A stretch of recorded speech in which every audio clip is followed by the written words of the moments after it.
मित्रांनो पाहू शकता दगड केवढा मोठा आहे। तेव्हा पांडव वनवासात होते तेव्हा हे मंदिर बांधलेलं आहे। दगड बघू शकता केवढा। नमस्कार मित्रांनो, क्रेझी अपडेट ब्लॉग्सच्या यूट्यूब चॅनल तुमचं पुन्हा एकदा स्वागत आहे। तर आज आपण आलेलो आहोत पांडवकालीन मंदिरे पाहण्यासाठी। जेव्हा पांडव वनवासात होते तेव्हा ती मंदिरे एका रात्रीमध्ये बांधलेली आहेत आमच्या परिसरामध्ये। ते आज तुम्हाला मी दाखवणार आहे, चला तर मग। तर मित्रांनो हे आहे सातेरी मंदिर। हे पांडवकालीन मंदिर आहे। आता हे 4-5 वर्षापूर्वी याचा जीर्णोद्धार केलेला आहे आणि हे पहिला मंदिर दगडांचंच होतं, पण आता नवीन बांधकाम केलेलं आहे आणि त्याच्या आतमध्ये मूर्त्या आहेत। दरवाजा बंद आहे। सातेरीचे मंदिर आहे। ही मोठी मूर्ती सातेरीची मूर्ती आहे आणि अशा खूप साऱ्या मूर्त्या आहेत आतमध्ये आणि याचा दरवाजा आता लावलेला आहे। जेव्हा जत्रा असते तेव्हा इथे हा दरवाजा खोलतात आणि पूजा वगैरे करतात।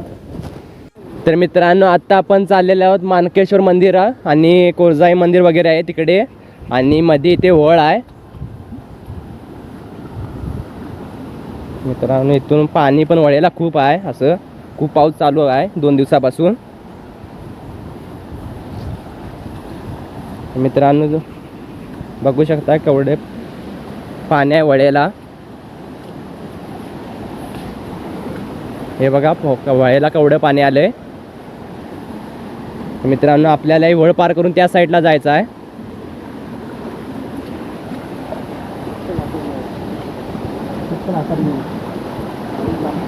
पाणी खूप आहे त्यामुळे चप्पल मी हातात घेतले आहेत आणि अमित आणि प्रकाश पुढे गेले आहेत। हे बघा थोडं पाणी आहे इथं, डोंगरभर पाणी आहे। आता आपण पहिला जाणार आहे कोरजाई मंदिराजवळ।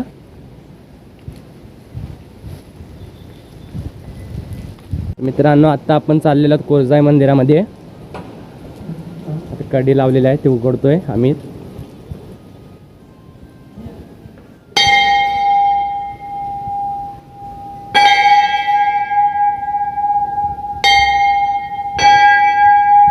तर मित्रांनो आता आपण आलो कोरजाई मंदिराजवळ। मित्रांनो ही जत्रेमधील पालखी आहे इथे ठेवलेली।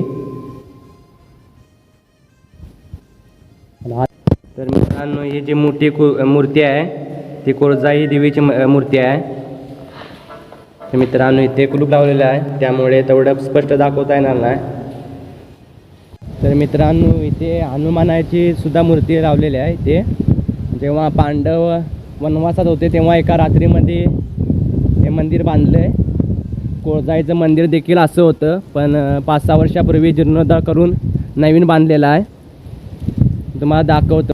मित्रांनो इथे जाताना इथे पण खूप अशा मूर्त्या आहेत। हनुमानाची एक लहानशी मूर्ती आहे, हे कोणती मला माहीत नाही, कोणती तरी मूर्ती आहे। अशा खूप अशा मूर्त्या आहेत इथे काय, आणि इथे आत एक पुजलेली आहे मूर्ती आणि इथे चिंचेचं झाड आहे, तुम्ही बघू शकताय। मित्रांनो इकडे पण मूर्ती आहे, बहुतेक ही मूर्ती गणपतीची असावी। मित्रांनो पाहू शकता आतमध्ये केवढे मोठे दगड आहेत मित्रांनो। आणि इथे आता पाणी पडतंय पावसामुळे। आत गाभारा पाहू शकताय कसा आहे, पूर्ण दगडाचं बांधकाम आहे आणि चुना वगैरे काही वापरलं नाही इथे। दगडामध्ये पाहू शकताय एकामेकावर दगड ठेवून बांधकाम केलेलं आहे।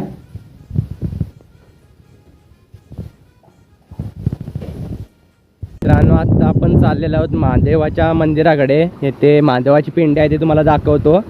एकदम जुनं असं मंदिर आहे पांडवकालीन। मित्रांनो एकदम जुनं बांधकाम आहे। बघू शकताय दगड एकामेकावर ठेवलेले आहेत आणि असंच बांधकाम वरतीपर्यंत आहे आणि महादेवाची पिंडी आहे आतमध्ये। चला तर मग तुम्हाला दाखवतो। आता हे मंदिर एकदम पडायला आले तरी पण अजून एकामेकावर दगड अजून स्ट्रक्चर आहे तसं आहे। तर मित्रांनो इथे नंदी आहे आणि इथे पाहू शकता केवढा मोठा दगड आहे। हा पांडवांनी उचलून ठेवला आहे, आत्ताच्या लोकांना जमणार पण नाही उचलायला। केवढा मोठा दगड आहे बघा। तुम्ही कधी कोरजमध्ये आलात तर नक्की विजिट करा, खूप अशा मूर्त्या आहेत इथं। इथे पण कोणती तरी मूर्ती आहे पाहू शकताय आणि आतमध्ये तुम्हाला दाखवतो। बहुतेक ही पण मूर्तीच आहे इथे ठेवलेली आहे. आणि आतमध्ये स्ट्रक्चर पाहू शकता कसं आहे, एकदम जुनं बांधकाम आहे. एकामेकावर दगड ठेवलेले आहेत. आणि इथे गणपतीची मूर्ती आहे आणि आतमध्ये महादेवाची पिंडी आहे. आणि पावसामुळे पाणी पडतंय आतमध्ये, पाहू शकता इथे ही महादेवाची पिंडी आहे. आणि वरती हा गाभार आहे, सेम तुम्ही मागच्या मंदिरामध्ये पाहिलेला तसा सेम गाभार आहे. मोठमोठे दगड आहे तिथं, आत्ताच्या लोकांना उचलायला पण जमणार आहे तेवढी दगड आहे तिथे. आणि तिथे ते आता पडायला आलंय, एकदम वाकलंय खाल. तर मित्रांनो आता तुम्हाला मी पुढे मानकेश्वर मंदिर दाखवणार आहे. तर मित्रांनो आत्ता आपण चाललेलो आहोत मानकेश्वर मंदिरासमोर. तिथे पण महादेवाचीच पिंडी आहे आणि आज सोमवार आहे त्यामुळे आपण इकडे आलो आहे. आणि ते पण पांडवकालीनच मंदिर आहे आणि त्या मंदिरामध्ये वीरसुद्धा आहे. आणि इथे बघा वळेला पण इथे पण वळ आहे आणि इथे पण वळेला केवढं पाणी आले बघा. आपण जाताना 2 वळ्या लागतात इथून. इथे पण एक वळ आहे. मित्रांनो मानकेश्वर मंदिराजवळ जाताना इथे एक छोटंसं तळं आहे आणि ह्याच्यामध्ये सुद्धा मूर्त्या आहेत आणि इथे मंदिराचे छोटे छोटे अवशेषसुद्धा आहेत. तुम्ही बघू शकता दगडसुद्धा आहेत इथे. मंदिराचं बांधकाम बघू शकता, एकदम जुनं बांधकाम आहे. आणि हे पण मंदिर एका रात्रीमध्ये पांडवकालीन मंदिर आहे आणि एका रात्रीमध्ये पांडवाने सुद्धा मंदिर बांधलेलं आहे. आणि याच्या आतमध्ये एक छोटीशी विहीर आहे, ती तुम्हाला दाखवतो चला. तर मग मित्रांनो इथे सुद्धा एक छोटीशी मूर्ती आहे आणि इथे बांधकाम आता पडायला आलंय. हे बघू शकता दगड असं पुढे आलेले आहेत आणि इथे सुद्धा मोठमोठी दगडं लावलेली आहेत. आणि वरती पाणी येऊ नये म्हणून शेड केलेला आहे ग्रामस्थांनी. आणि आतमध्ये गेल्यानंतर इथे एक नंदीची मूर्ती आहे सुबक अशी. आणि इथे जे हे झाकण ठेवलेलं आहे ही विहीर आहे ह्याच्या आतमध्ये. आणि ह्याच्यावर सुद्धा सेम गाभार आहे.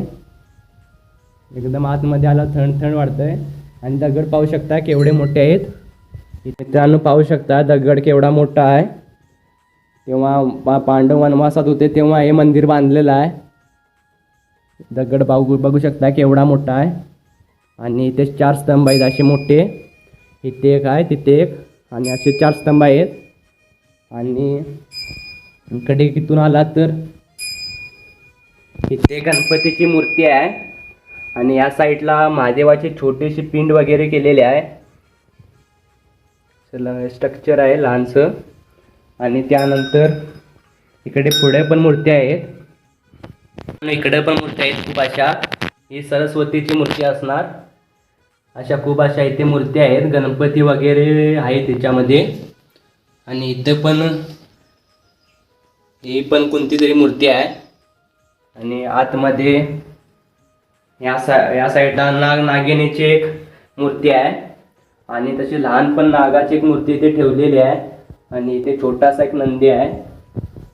आणि आतमध्ये तर मित्रांनो आतमध्ये महादेवाची पिंडी आहे आणि दरवाजा बंद असल्यामुळे आम्हाला ते दाखवता आले नाही तेवढी स्पष्ट. आणि वरती गाभारा सुद्धा मागच्या व्हिडिओमध्ये पाहिला तसाच आहे. मित्रांनो व्हिडिओ आवडला असेल तर व्हिडिओला नक्की लाईक आणि शेअर करा. आणि चॅनलवर नवीन असाल तर चॅनलला नक्की सबस्क्राईब करायला विसरू नका. धन्यवाद.